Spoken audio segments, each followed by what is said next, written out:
You're listening to Become a Warrior and Get Fearless, an Optimal Living interview with Steve Chandler and Brian Johnson.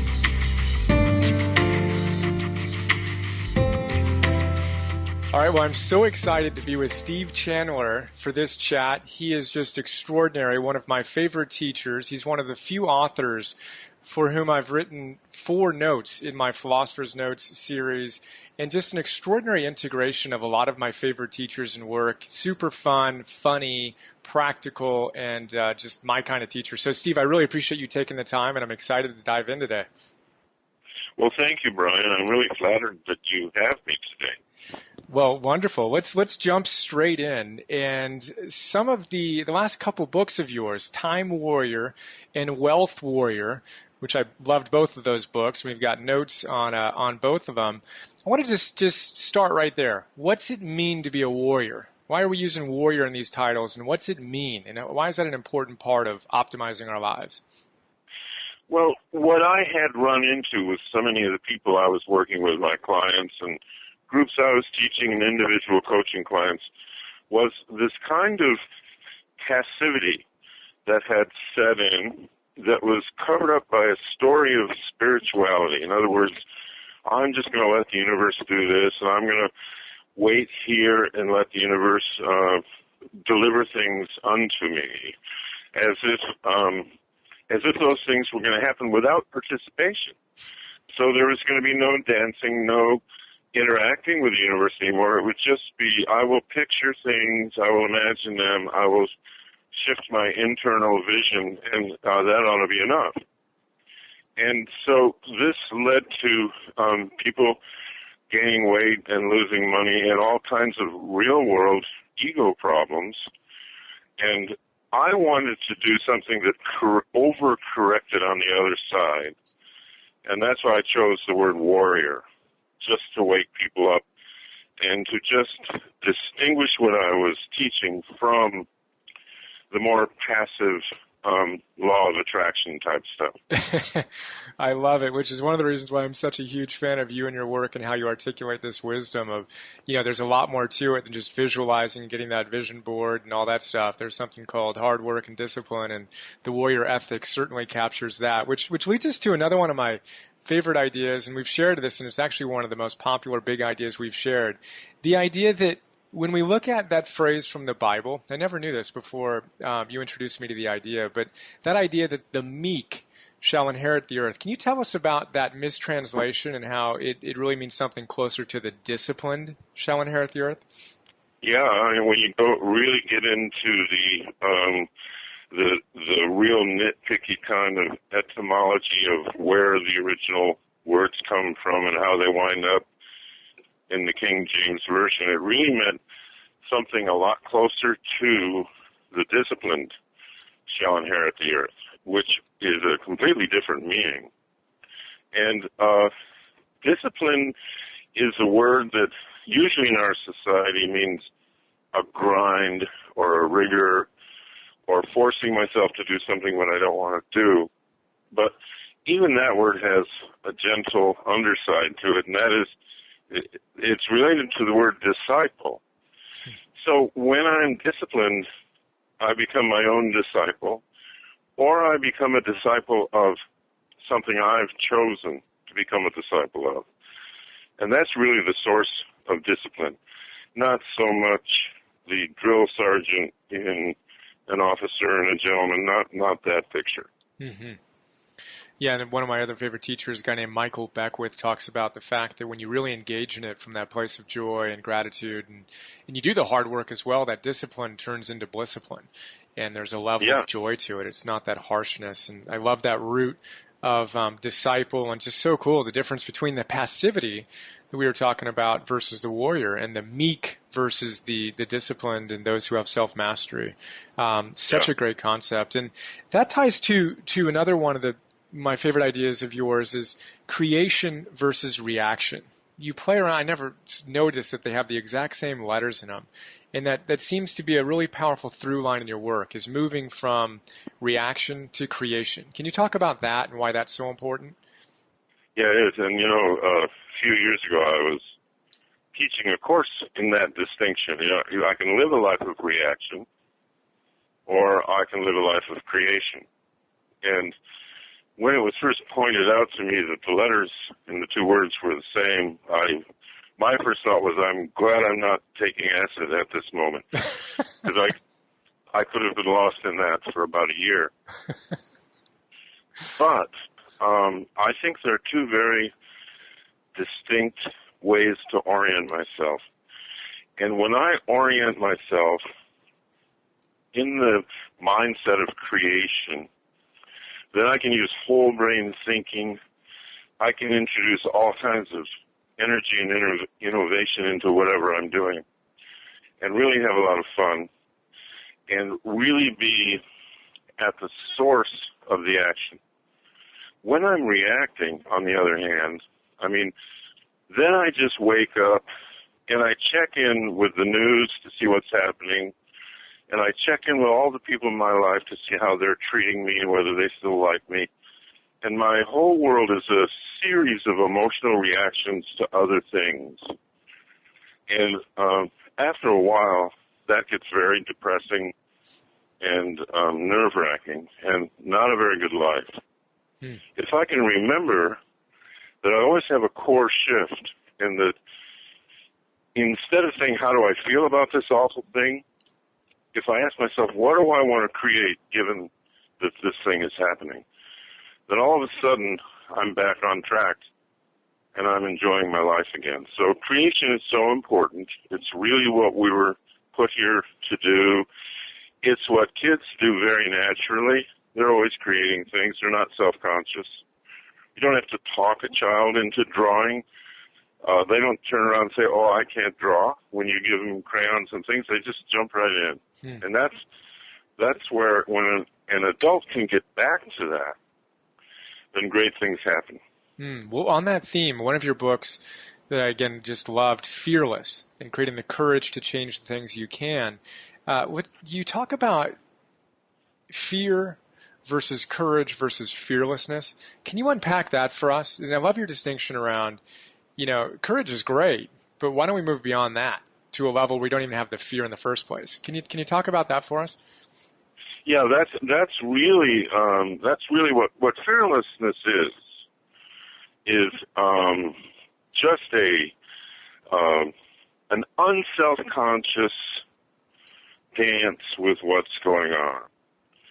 And so there isn't me deciding how I feel about it, or me being aware of me even. It's just joining the flow.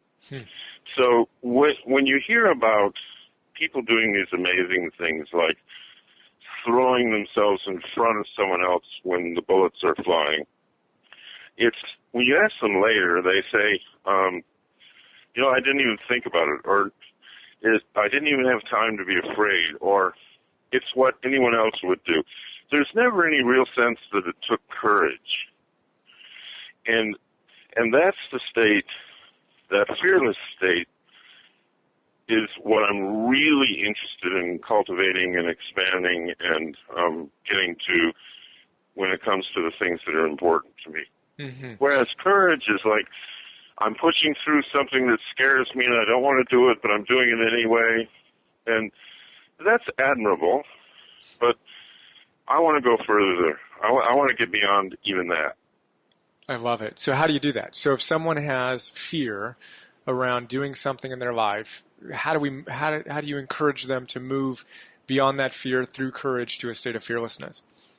Well, there's only two ways that I have ever experienced, or anyone I've worked with. And one is actually to do that thing until it becomes boring and it's in your muscle memory and you can do it in your sleep and you're not even thinking about it anymore. And that's what I did for myself with public speaking. I had the greatest fear. I had a greater fear of public speaking than anyone I've ever known in my life. I mean, I went to more extremes to avoid it than anyone I've ever known. And I had greater fear around it. But I passed through that with there was a lot of courage period, then there was a totally fearless period at the other side. And that was by doing it so much that it was like boring. It was like walking or breathing or drinking water. It was no longer significant as an event. It no longer meant anything about me. It was no longer a threat to me in any way. So that's one way.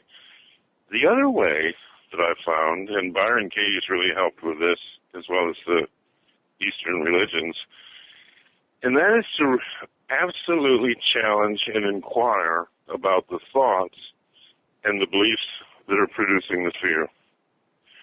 So the best way for the Western mind to do this is Byron Katie's work. She's set up her work that, so that a Western mind can do it like a defense attorney would challenge a witness. So it doesn't involve meditation or a wild attempt to think nothing, but it's really just plays into the ego's own hands, and the ego ends up deleting itself unwittingly or wittingly. And it's such an ingenious system she's created. And it's the same thing that Ramana Maharshi recommends when he says inquire, just inquire. If a thought scares you, ask about it, find out if it's really true. So those are the two ways. That's great. They both work. Yeah. And that's great. And then the second one, you get to a point where I think I've heard you describe it as, it's kind of like that you think you see a snake, then you realize it's just a twig, or it's just a rope, and you realize that, that absurdity of it, that moment of enlightenment, that moment of awareness through the inquiry, right? Through the inquiry, exactly right. Because the thing that you believed, that I used to believe that this would be a threat to me, or this would hurt my career, or I need this money to survive, or money is oxygen. If I don't have money, I'll die. Beliefs are inside people like that, and they make no sense. They're not really rational. They have no connection to reality. But they live their lives based on these beliefs and these thoughts. So the trick is to trace the thought that's producing that bad feeling in you. Mm-hmm.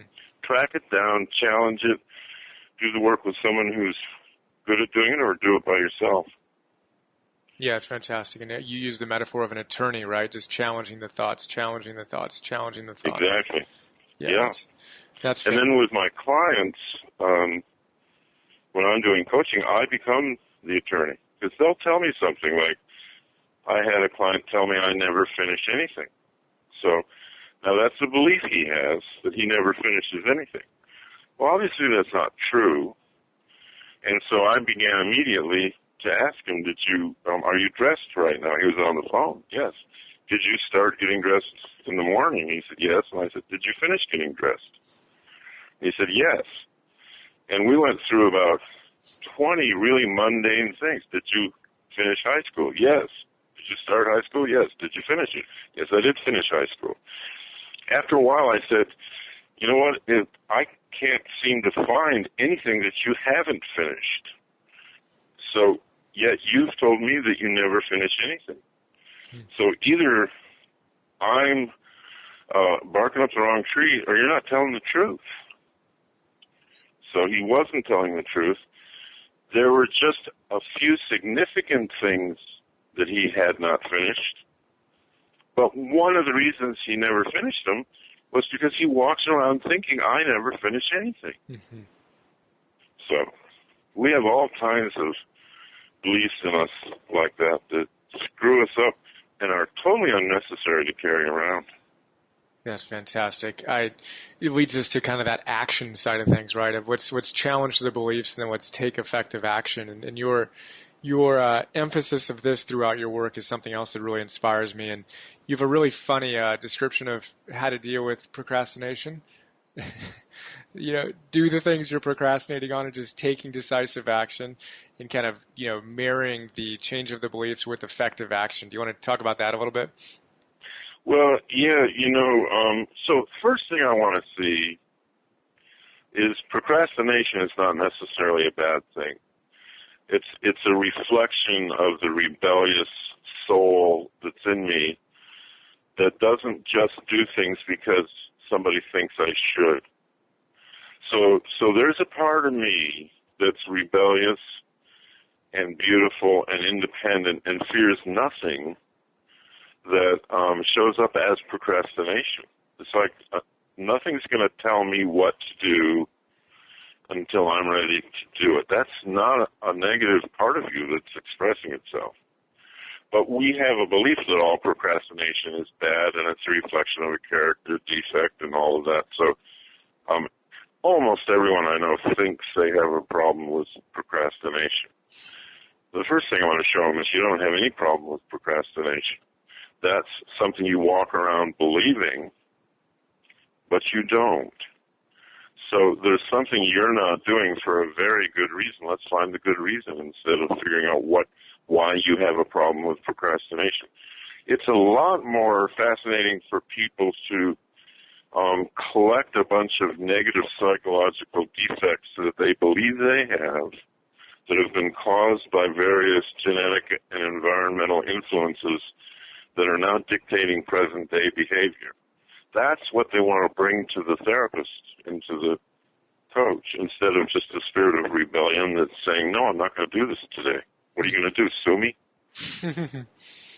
That's great. And you talk about that too, just the difference between, doing those archaeological digs and thinking about everything that's wrong with us. I think you told a story of the absent-minded professor who had a dirty apartment. And was it because he had this inner turmoil in his mind, or was it simply because he had ineffective habits as they related to, and ineffective routines, I think was the word you used, as it related to... Yeah, you're right. And it wasn't, this guy was a brilliant genius. This guy was a mentor of mine. And he noticed for years and years and years, his apartment was always messy. He was embarrassed bringing people over. And he thought there was something wrong with him. He was never taught organization. He's not a neatnik. He's never in his left brain. He had all these explanations. And then finally it hit him. What's really missing here is a routine. Just a simple routine. If I would put a routine in, that I would make a routine of mine in the morning, just like this is my morning routine, I would have a clean apartment. So he decided that, I think it was for 20 minutes every morning, as the coffee was brewing and everything was getting ready, he would just, in a very lazy, ineffective way, pick one of the rooms and start tidying up every morning, whether it needed it or not, tidying up for 20 minutes. And it became part of his routine, so he didn't have to think about it. It didn't take self-discipline after a while. It wasn't, it was just a routine he followed. And next thing he knew, he always had a nice, tidy apartment, always, forevermore, forever after. And so he realized that often what's missing in our lives is a simple little routine, not some transformation of a deep character defect or something like that, where we've over-dramatized ourselves to the point of never changing anything. Yeah, I love that. And it's, again, we can get into that drama and that deep, deep, decades-long archaeological dig, or we can find a couple more effective behavioral patterns and routines and habits. Love that story. And I'd love to talk about, there's a couple other big ideas that I want to hit, and I want to talk more about kind of your own routines and your patterns and, the challenges that you've moved through and where you were then vis-a-vis now, et cetera. But one of my favorite visual images that you created for me in your work was this idea of a hagfish. Can you talk about a hagfish and how we create them in our psychological lives? Tell me what you mean by it. I have a disorder I have to confess to you about.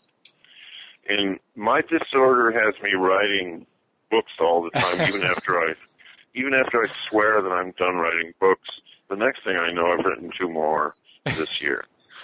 So in one of my books, I must have this. Is it in the relationship book? It's in Time Warrior. And you tell this story about how when we have resentments about the past and worries about the future, that they can kind of eat us from the inside out. And you say that there's this creature in nature called a hagfish, that deep water eel-like creature is how you describe it, that darts into the orifices of their prey and devours them alive from the inside. And I just thought that was such a great image. Yeah, it is great. Thank you for bringing it back, reminding me of it. I've got that book on my nightstand. I've been meaning to read it for a long time. I heard it's good.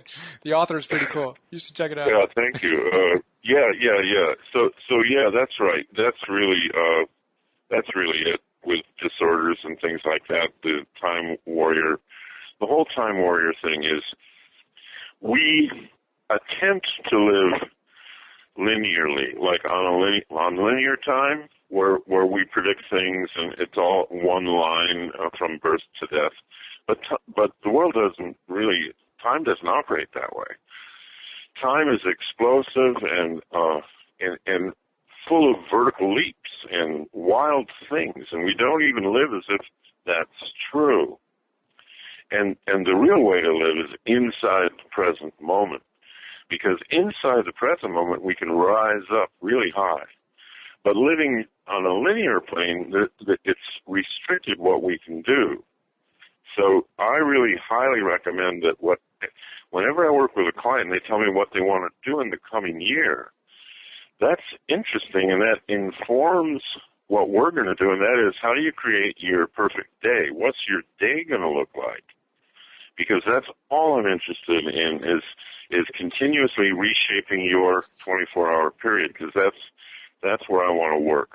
I never want to go up beyond that with you, because that's where everything happens. That's really where the future gets created when you move into nonlinear time management, which is what Time Warrior helps people learn how to do.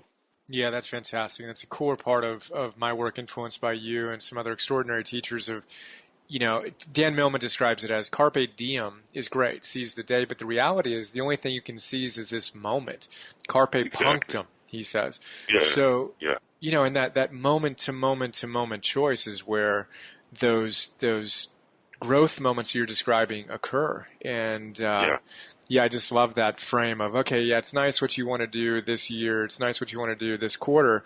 And even in many ways this day, but how are we going to string together as many of those empowered moments as we possibly can?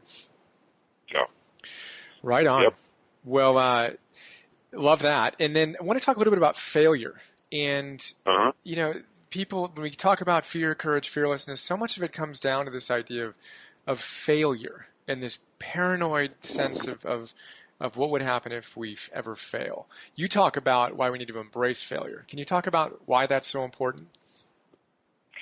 Well, because failure is always somebody else's word. So it's a judgment by someone. So when someone is afraid of failure, I want to find out by whose standards would that be a failure. If you call someone and offer them your services and they decline, by whose standards would that be a failure? Because it certainly wouldn't by mine. By mine, it would be just like a waiter showing up at the table and asking if you'd like to see a dessert menu, and you say, no, we're not going to have dessert tonight. Is that a failure on the part of the waiter? By your standards as a salesperson, that's a failure. And so what I want people to see is this story called failure, this imaginary ghost, and this made-up monster is a figment of our imagination. And it really is a way to stay out of action. It's a get-out-of-life-free card. So people are really proud of their fear of failure. I mean, it's kind of like they love to confess it, because it's like the thing that explains why they didn't do something. And so I like to say there is no failure, because that takes that away from them. And so I think that what other people see as failure is just simply somebody else's attempt to put a label on something. And that can go on forever, and you can get more opinions on it, and you'll be hung up on opinion, judgment, and labeling, and you won't be dancing with the universe at all, ever. So I think this obsession with, did I succeed, did I fail, am I a success, am I a failure, you'll never know any of that. That's all compared to whom? Compared to what? What's your standard? Why even bother living on that level? Such a shallow, gossipy level anyway. Yeah, so powerful. And you talked too about the idea just came to my mind of flipping a coin. And if you told someone they'd get $100 every time it landed on heads, they wouldn't be worried about it ever landing on tails. They just flip the coin again and again and again, right? Exactly. Yeah, it wouldn't be like, oh, shoot, I failed to hit heads. It would be like, no, it's part of it. It's part of it.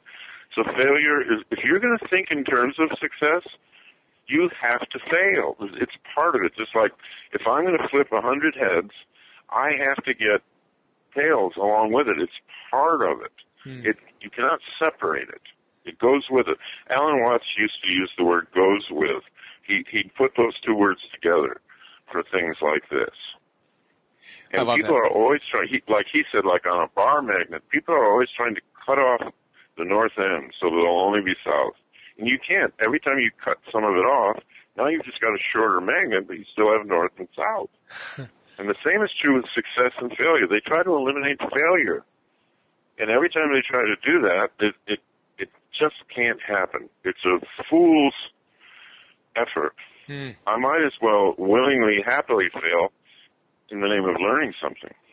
That's so great. And then the other theme there that I want to get a couple more little nuggets from you. You said that yes lives in the land of no. Right. I just love that phrase and that idea that it goes with, as Alan Watts shared. It's just so great. Success goes with failure. Failure goes with success. What a profound insight to orient our lives toward.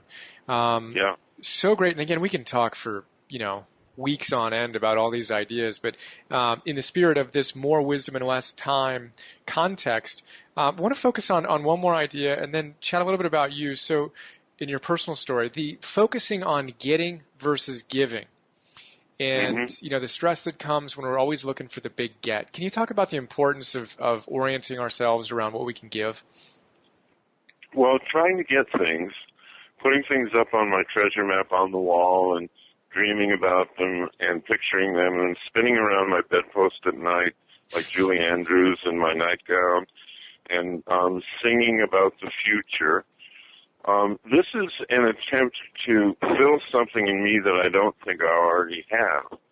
So anytime I'm even thinking about attracting a mate or attracting more abundance or doing meridian tapping for abundance or aromatherapy for abundance or meditating on the abundance of the universe so I'll have more money, all of that is starts with the premise that I'm not enough and I need to get something from someone else, and they're more than enough, and I need to go get some of their something.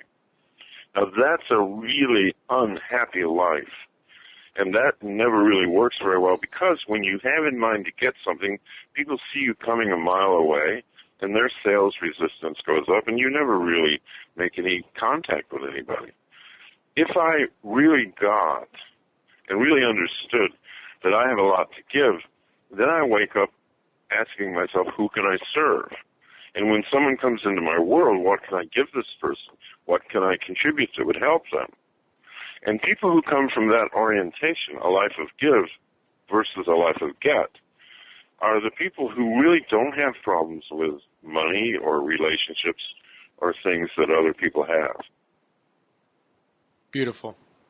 Focusing on giving rather than the big get. Again, moment to moment to moment. So one of the things that I've gotten feedback on in my work, I've described some of the challenges that I've been through personally. And I think a lot of times people have this sense that people we admire have never gone through challenging times and they're just kind of perfect. And I think a lot of people in the self-development world often kind of put out that pretense.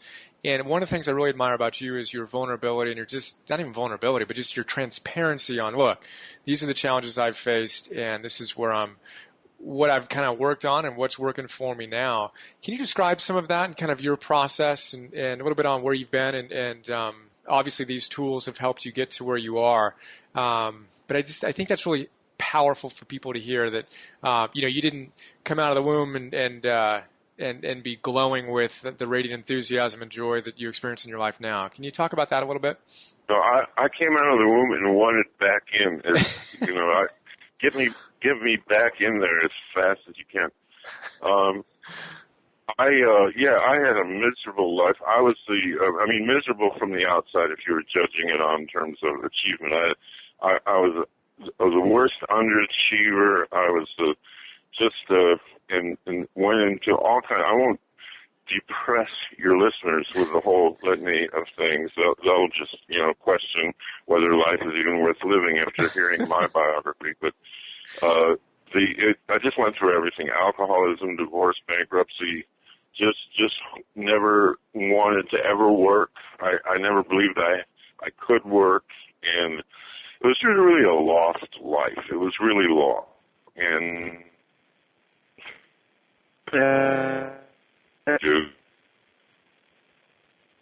then I would go to a company and they'd say, "What are your credentials?" And I didn't have any credentials.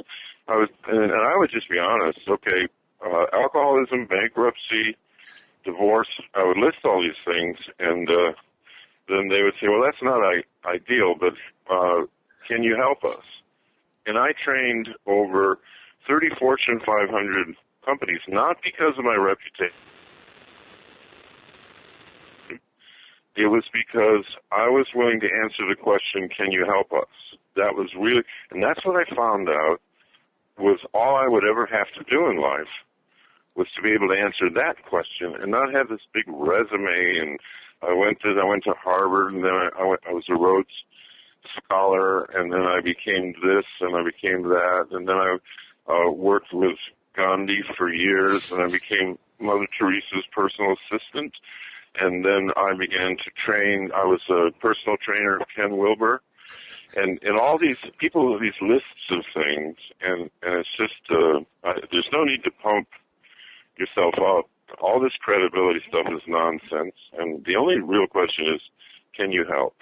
That's the only question. Beautiful. And so that's become kind of has been a guiding theme for you. And we've talked about a lot of the practices that you engage in your life. Do you have any fundamentals? I'd like to talk about the fundamentals and kind of that discipline aspect in Optimal Living 101. Do you have any things that you do kind of day in and day out that keep you plugged in, that if you didn't do them, you'd have some of those challenges again? I would love to say that I did. It would make me sound like I had my act together and, wow, I want to be like Steve Chandler. And I have some routines I follow. What I love to do is find heroes for myself and then try to be like them. I used to do that as a little boy, and I found it still works. So when I was a little boy, I wanted to be Superman. I wanted to be Mighty Mouse. And then Campbell or Alan Watts or Ken Wilber, and be like Byron Katie or things like that. And so I would, or I would just take people who inspire me, and I will allow myself to get obsessed by that and try to follow their path. That's really what I do, and the heroes keep shifting and changing, and some come back into my life. But it's fun for me. I put their pictures up, and it's like, today I'm going to be Bruce Lee. I'm going to be like water. And when I make some Bruce Lee movements, I picture myself as Bruce Lee. So I know what you were really looking for, Brian, was some fundamental spiritual practices, and I do my meditation, and then I do my yoga, then I do my aromatherapy, and then I do meridian tapping for abundance. And then I work out, and then I go to India and feed the poor, and I come back and do charity work for the environment, and then I set my solar panels up and do my self-sufficient home and eat nothing but vegetables and then go to bed. I hear how you are. You've got Iron Man tomorrow, Spider-Man the day after that. We're good. That's great. Hey, you know what? So my new thing today that I do is every morning I wake up and I read the words, "Do it without the rope." And it's on my Facebook page. You can look at it with a little symbol of Batman underneath. And it's from the movie The Dark Knight Rises, the new Batman movie. There's a really profound scene that put tears in my eyes when I saw it. And everyone who saw that movie will know what I'm talking about. But it's a way of living. It's a way of doing something. And so that's my latest thing. Huh. Do it without the rope. And I know exactly what you're talking about. And beautiful. Well, tell me, just unpack that for a moment. What does that mean for you? Like when you feel that, what's the energy behind that for you? The energy is, leave habituation behind. Leave the same old way I was going to live today in order to please other people and win their approval. Leave that all behind. Now, what do I want to create? What do I want to create that's really extraordinary? That really has no attempt to win anybody's approval. That's what I want to avoid always. Love it. That makes perfect sense, and I love that extension of it. And I appreciate you unpacking that for a moment.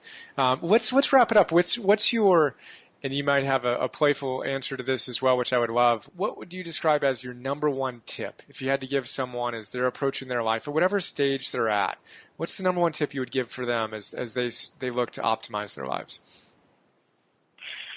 That's very hard to do because I would want to know the person first.